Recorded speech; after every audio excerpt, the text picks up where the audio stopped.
Let's review what we learned about density from a previous lesson. Density is the ratio of mass to volume.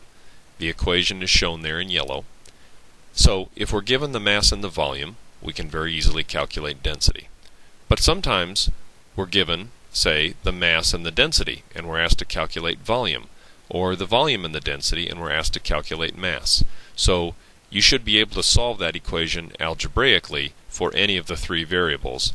And we talked in a previous lesson about how you can use this triangle to help you if you're a beginning learner in solving the density equation for any of the three particular variables.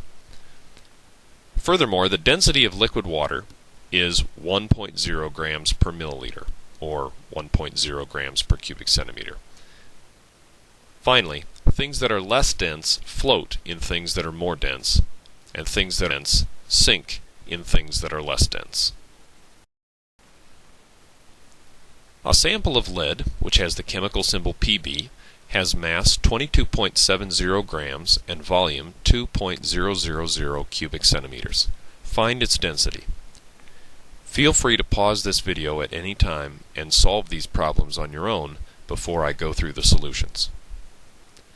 So if we use our triangle and cover up D for density, we can see that we need to take the mass and divide by the volume. Or we could just use the definition of density, which in equation form is mass divided by volume. We're clearly told in the problem statement what the mass is, and we're clearly told what the volume is, so we've put those numbers into the equation.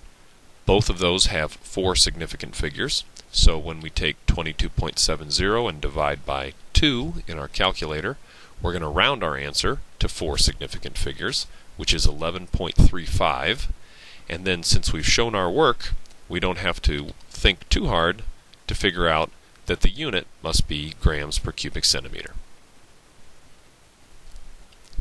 Let's try another one.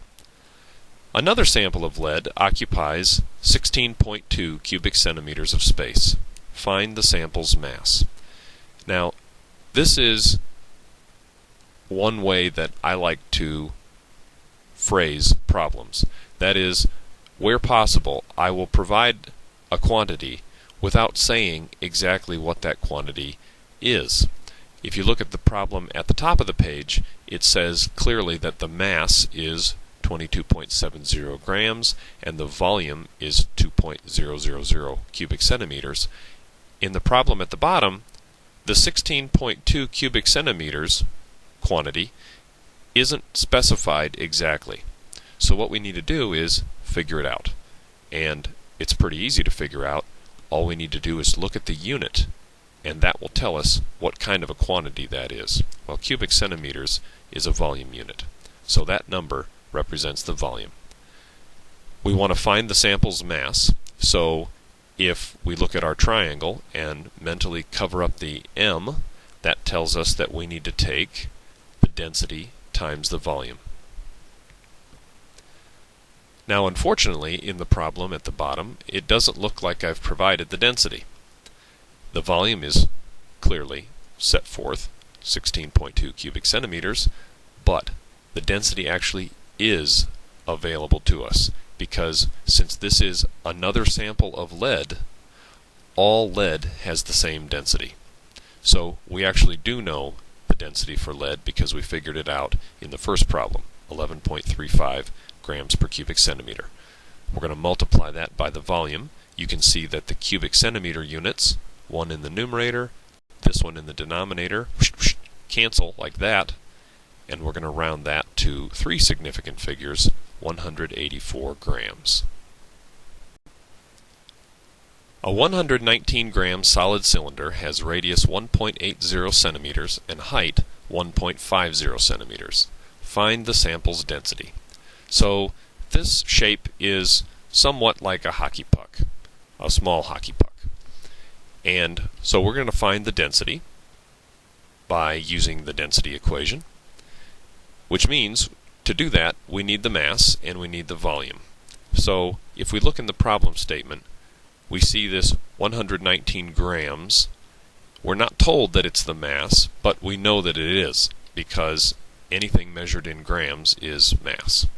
So we know the numerator of our expression, and we need to then calculate the value of the denominator, and then we should be right as rain. So the equation for the volume of a cylinder is pi r squared times h. So if we put those numbers in, use a value of 3.14 for pi, our calculator will give us a number like 15.3. But that, of course, has a unit associated with it, and that unit, we could either remember it or we could figure it out because we've shown the work. Centimeters squared times another centimeters, so that's cubic centimeters. So now we're going to go back to the right side of the screen and put the mass and the volume in, type that into our calculator, and we get 7.78 grams per cubic centimeter. Notice how the units kind of come out in the wash. Let's try one more. A student needs 15.0 grams of ethanol, which has a density of 0.789 grams per milliliter. What volume of ethanol is needed? Well, if we have a start by using the density equation, clearly we're going to solve for volume. So there are two ways you can do that. You could use the triangle, cover up the volume block, and that tells you to take mass divided by density. Or you could solve the density equation algebraically and get this same expression for volume. And the way you would do that would be multiply both sides by V and divide both sides by D. In any case, we need to take the mass and divide by the density, both of which are given in the problem, and that will allow us to find the volume of ethanol.